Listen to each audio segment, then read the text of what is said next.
This world is a funny place, huh? It looks like wherever you look, the situation is similar in terms of how government officials behave and how a lot of people gatekeep wealth. And once they've crossed the bridge, they kind of blow the bridge up because they don't want anybody else to climb and be where they are, right? I did a video about South Korea banning exchanges that were deemed illegal in South Korea because they weren't registered as um, digital asset traders, what have you, by the FIU, which is the intelligence unit that dealt with things like that in South Korea. I got an interesting comment amidst the ocean of bots that are often leaving comments on my videos. By the way, I've tried my best to reduce those bots. I constantly delete messages, ban accounts, block certain words, etc. But these are AI agents and they're able to respond immediately and just repost all the things, all the different names and stuff. So unless YouTube or Google does something on the programmatic level, I'm afraid content creators, our hands are tied. And it kind of reduces engagement because a lot of your comments, even though I appreciate them, I try my best to look through them, I might not see them because they're just lost in this ocean of bots, right? But you should have noticed a bit of a reduction in the number of bots that are leaving comments because I've done a lot to try and reduce, and I can see the reduction, but the AI agents are just coming back pretty hard. Okay. Anyhow, I saw this interesting comment that says, this is obviously a shakedown from the middleman in South Korea.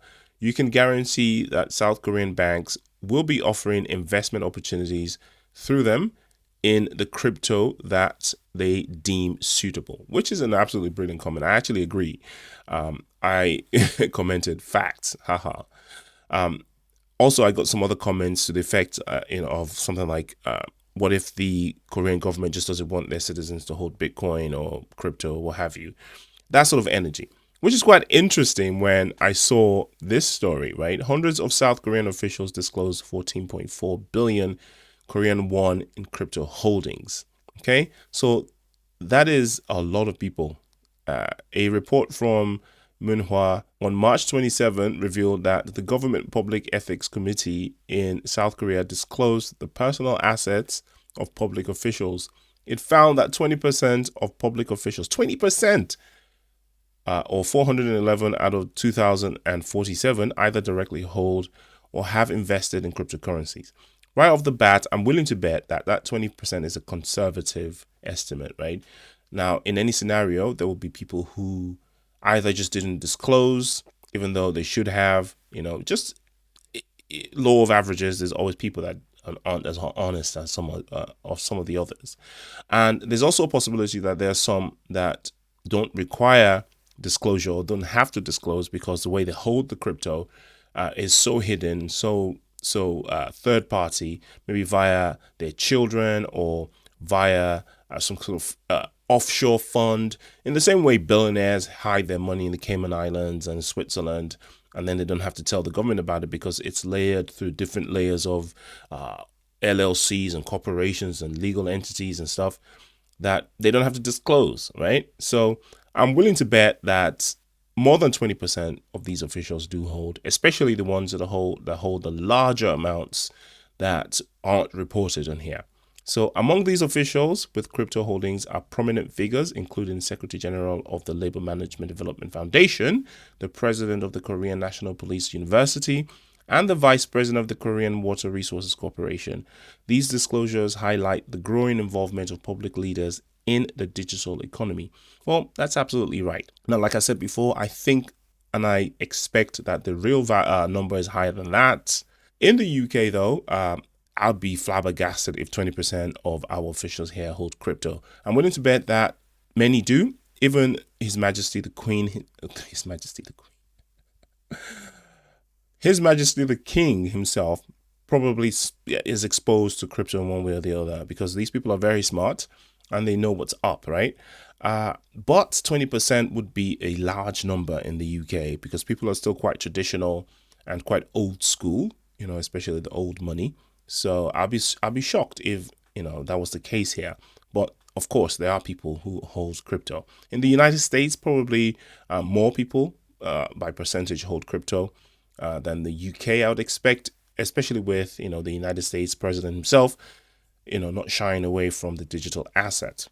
The total value of crypto assets held by 411 officials reached 14.41 billion Korean won, approximately $9.8 million, which doesn't seem like too much, if you consider how many people are involved in that, with the average holding per official standing at 35.07 million Korean won, which is $23,927, which isn't, the average there is kind of puts them in a retail bracket, right?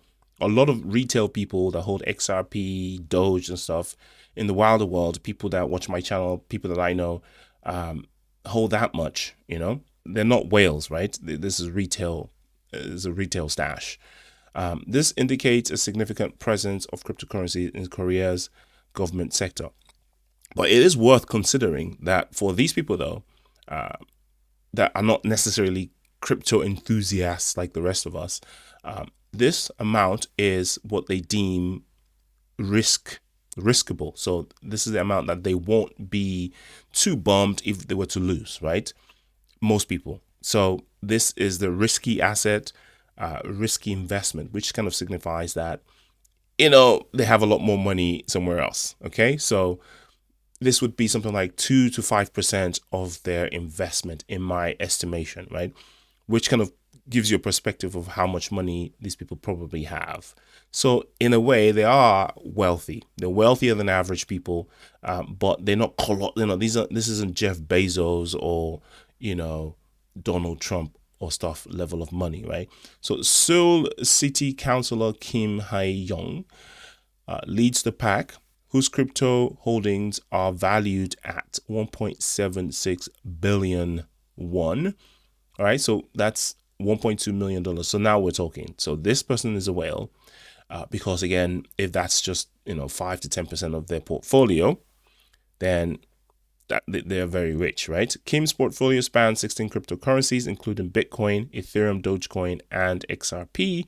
Personal holdings include 0.0014 BTC, while her husband holds 0.01 ETH.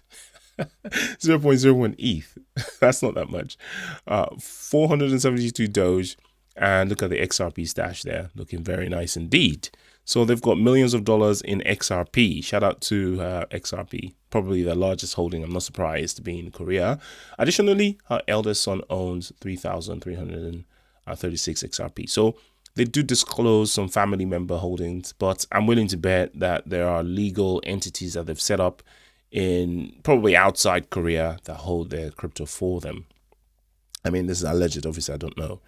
Following Kim is another Seoul City Councilor, Choi Min-gyu, with a crypto portfolio worth 1.6 billion Korean won. Again, the third largest holdings, CEO of a company, and blah, blah, blah. So they go down the list there. I'm willing to bet that those guys also have the majority of their crypto in XRP.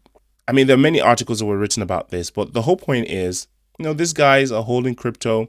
These guys aren't new to crypto. A lot of them are retail holders that would have bought on these exchanges that are now deemed illegal. I find it a lot surprising that these companies have been operating for this long, and only now have they suddenly been deemed illegal or offering services to Korean people in the Korean language without registering. Surely these government officials aren't going to have to give their crypto back or pay any fines, any of that. And like I said before, I'm sure more people than they have cryptocurrencies in South Korea.